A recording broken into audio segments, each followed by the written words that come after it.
We want to say to you that you do not have to take some aspect of your life that is not going well. Like, let's say you have an illness, and it's hard not to think about it because it has been diagnosed, it has been given a label, and there are physical symptoms in your body that bring you discomfort. And so not thinking about it is not the easiest thing. Thinking about it is easier. So Abraham says, but don't think about that. Instead, think about something else. And you say, well, it isn't easy to think about wellness when I'm ill. And we say to you, then don't try to think about wellness, think of something else. Why would we encourage that? Because when you think of the subject of your physical bodily conditions, when you're living something unwanted, that's the most dominant thought within that. And so when you bring up the subject of health, whatever is the dominant thought is activated, and then you don't have access to any other thoughts around that. You get a sense of what we are talking about? We want you to focus for just a little bit here on some key words, activated and dominant, because you have endless thoughts potential. Sometimes you feel like you are stuffed full of beliefs, and we say every thought that has ever been thought still exists. And you do have vibrational access to every thought that's ever been thought. But the likelihood of you thinking every thought that's ever been thought is not great, because you are not a vibrational match to every thought that's ever been thought.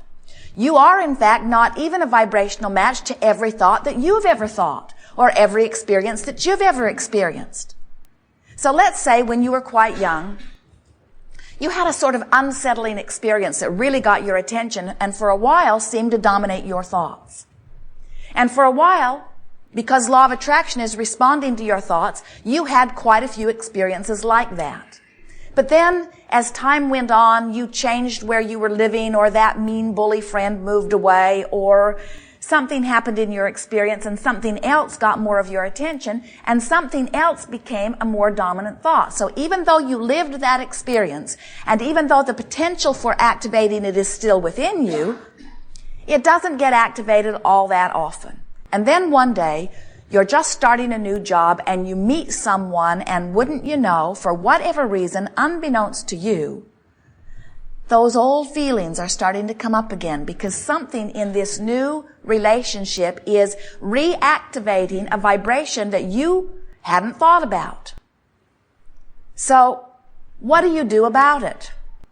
Do you let the fact that it is activated then begin to control your experience? Or do you use your guidance system to say, I'm feeling uncomfortable about something that's happening here.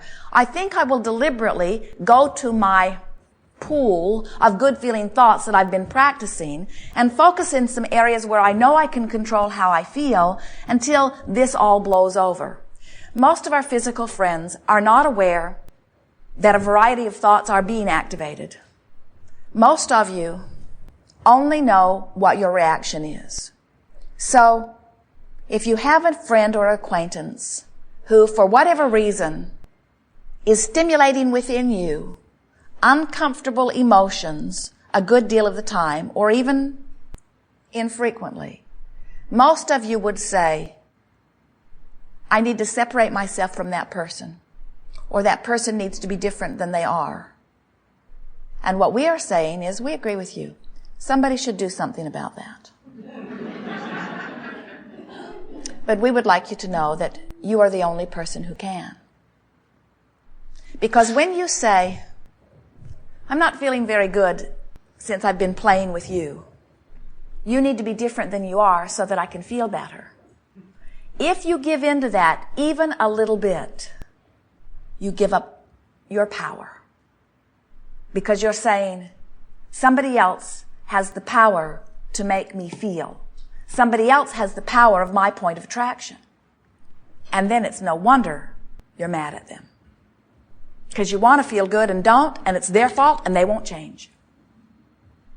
But when you discover that nobody needs to change at all in order for you to feel good, because you have this endless buffet of thoughts that you've been practicing, that activate within you life-giving, good feeling, source-giving, well-being, source energy responses, Then you move through life unafraid, not having to sequester yourself away from any possible interaction, not needing to control the attitudes or behaviors of those who live with you or those who might intertwine with you. Once and for all, being the happy being that you are by letting everybody else off the hook. And most of all, when you let everybody else off the hook, you let yourself off the hook, because then you give up your self-assigned role of controlling the universe, and a big weight lifts off your shoulders. When you begin to say things like, somebody should do something about it, and that somebody is me, and oh yeah, I can do that by choosing another thought. Before you know it, it is our promise to you, within 30 days of a little bit of daily exercise, you'll be there. You'll be at the place where you could be aware of something really terrible happening, and with a brief attention to it, you could say, well, I don't think I'm going to think about that right now, because in thinking about that, I'm activating something that's stirring up all kinds of things that causes me to attract stuff I don't want. I don't think I'm going to go there. Law of attraction is a wonderful thing, because it is responding to the vibration that is within you. And sometimes we know that you feel like you wish you could start over. You wish you could be rid of opinions and attitudes and points of frustration. You wish that you didn't have to have had that experience that now is affecting the way you feel. And we're wanting you to take delight in every experience that you've lived, because out of it has been born the new preference. And as you begin more and more to turn your attention to the new preference, then the things that you are specifically choosing will dominate the patterns that are unfolding in your experience, and you will proudly proclaim yourself the deliberate creator of your experience. It is a wonderful thing to gain creative control of your vibration. We like the ring of those words, do you? To gain creative control of my experience. How does one go about gaining creative control of one's experience? By directing thought, by choosing what you think about. More importantly, by choosing how you want to feel. Pretend that you are a director, a creative director of a movie project, and there's an audience that will be viewing your product. So you decide in advance how you want this audience to feel. If you want them to be frightened, you make a really scary setting. You make it dark. You might even make it dirty or uncomfortable. If you want your audience to feel lighthearted and laugh, you might make it in a bright, happy setting.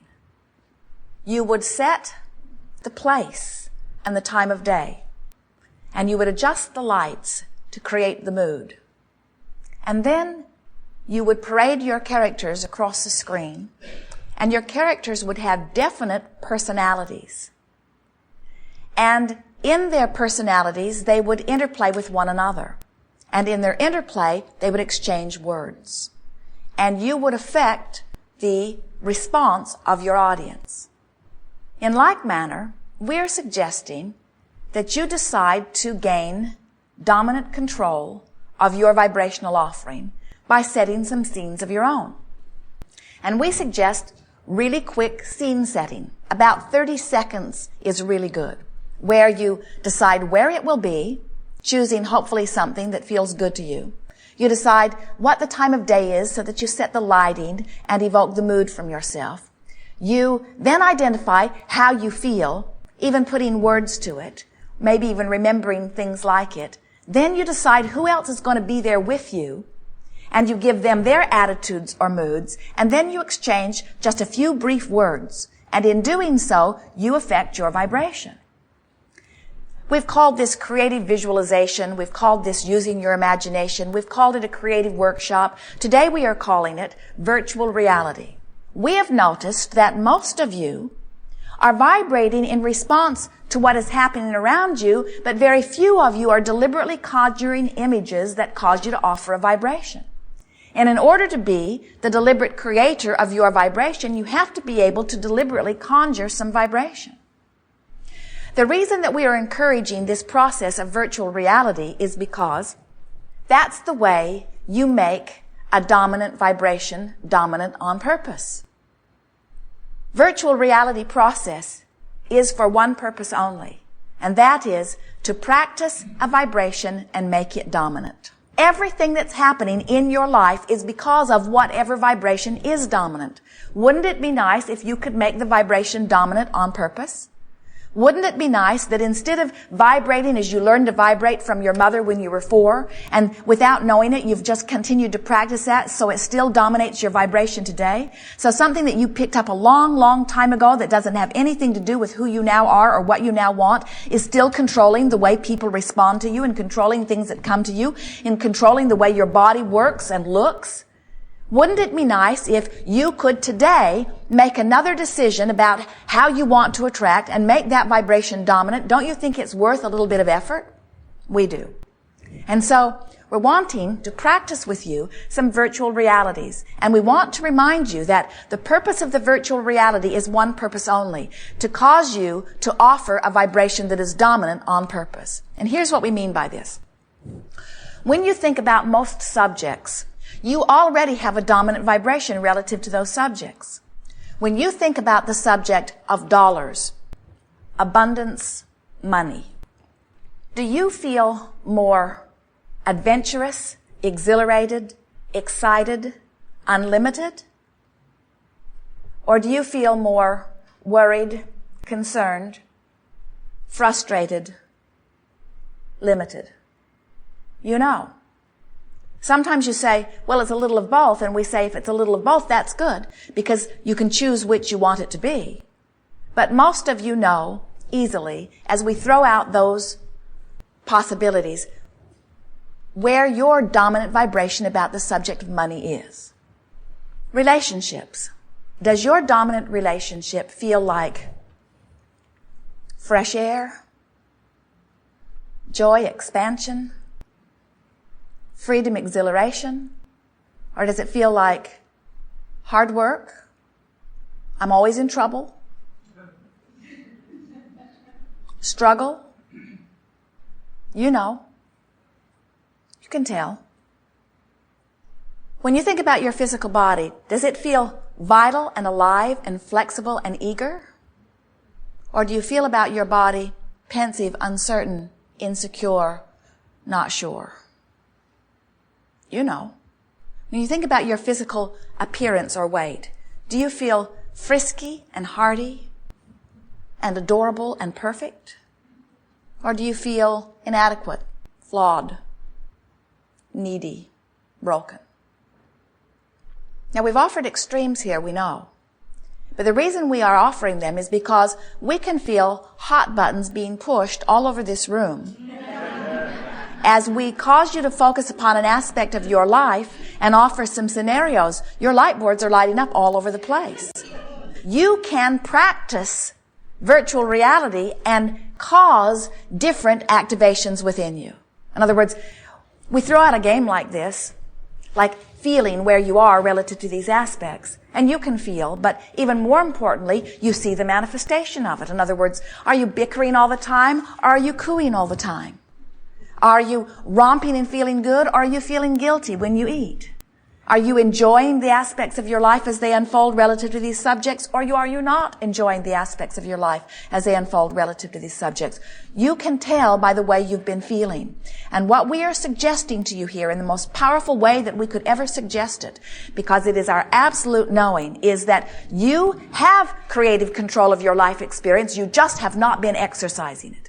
It's why so many of you form relationships. They're good in the beginning, then they go sour, then you reach for another. They're good in the beginning, then they go sour. And it is because most of you are not doing anything about stabilizing your own dominant thoughts. You're just letting whatever floats across your television screen, so to speak, affect the way you feel. You've become audiences that have watched what's happening, audiences that have allowed others to make a decision how you will feel. Esther can tell when she hears the music. She'll say, oh, it's going to get scary. I don't want to watch it. Or, oh, it's turning to an unhappy place. I don't want to watch it. In other words, she wants to watch it when the music is happy because the potential of something happy is more probable.